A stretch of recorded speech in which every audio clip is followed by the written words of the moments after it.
मित्रांनो, साधी माणसं या मालिकेच्या आजच्या भागामध्ये आपण पाहणार आहोत. मीराची आई मीराच्या भावाला बोलत असते की तू काय केलं आहेस? मीरा एवढी चिडली आहे म्हटल्यावर तू नक्कीच काहीतरी मोठी गोष्ट करून ठेवली असणार आहेस. काय केलंयस तू नेमकं? आता मग मीराचा भाऊ बोलतो की मी नेहमी ताईच्या भल्याचा विचार केला आहे. तिचा भाऊ असल्याच्या नात्याने मी तिचा कधी वाईट विचार करेल का? तिच्या त्या बेवड्या नवऱ्याला सांगितलं, ताई तुझ्या घरी अजिबात चुकी नाही. तिचा तो नवरा दिवस रात्र नुसता दारू पिऊन बेवडलेला असतो. आता मग मीरा बोलते की तुला सांगितलं होतं का मी त्याला असं सांगायला? तिचा भाऊ बोलतो की त्यामध्ये तू सांगायची काय गरज आहे? सगळ्यांना दिसतंय ना ते.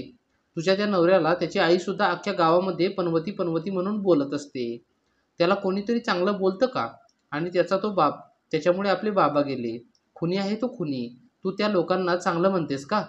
आता मग मीराची आई बोलते की पण तुला काय गरज होती त्यांना काय सांगायची? तू अजून काय काय सांगितलंय त्यांना?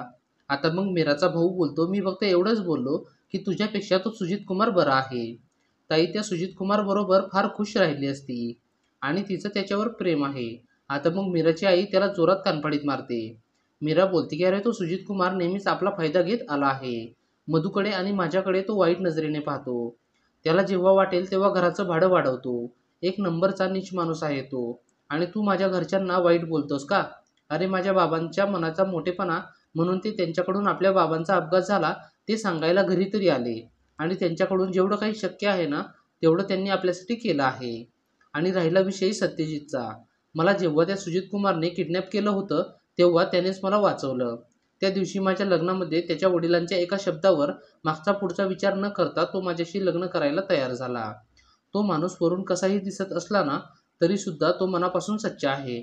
मीराचा भाऊ बोलतो की बास बास, त्याचं एवढं कौतुक करू नकोस. त्याचा मोठेपणा तू मला नको सांगू. आपल्या बापासाठी कोणी पण एवढं करतं. मीरा बोलते की का? तू केलंस का? त्या दिवशी बाबांना तू घरामध्ये काही बाई बोलला. त्यामुळे बाबा घरामधून टेन्शनमध्ये निघून गेले आणि त्यांना काही सुचलं नाही आणि त्यांचा अपघात झाला. तू त्यांच्या अंत्यविधीला सुद्धा वेळेवर उपस्थित होता का? आता तुला मी शेवटचं सांगते.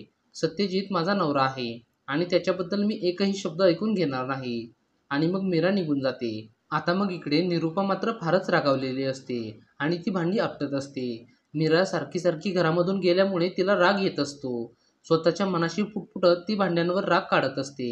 आता मग सत्याचे वडील येतात आणि तिला बोलतात की काय झालं निरूपा? भांडी का आपटत आहेस?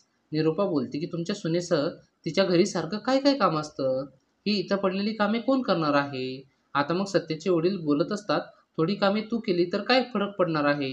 अगोदर काय तू कामे करत नव्हतीस का? आणि तेव्हा मात्र असा भांड्यांचा आवाज मी कधीसुद्धा ऐकला नाही.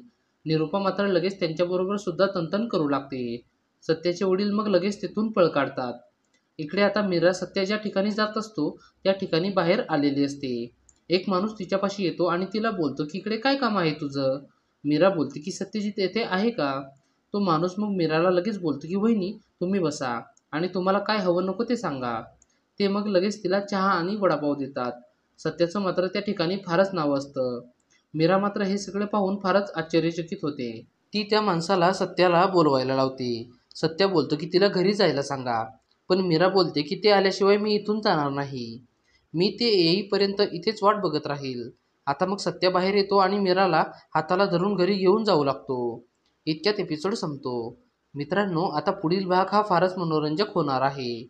पुढील भाग पाहण्यासाठी व्हिडिओला लाईक करा आणि चॅनेलला सबस्क्राईब करून आम्हाला थोडासा सपोर्ट करा. धन्यवाद.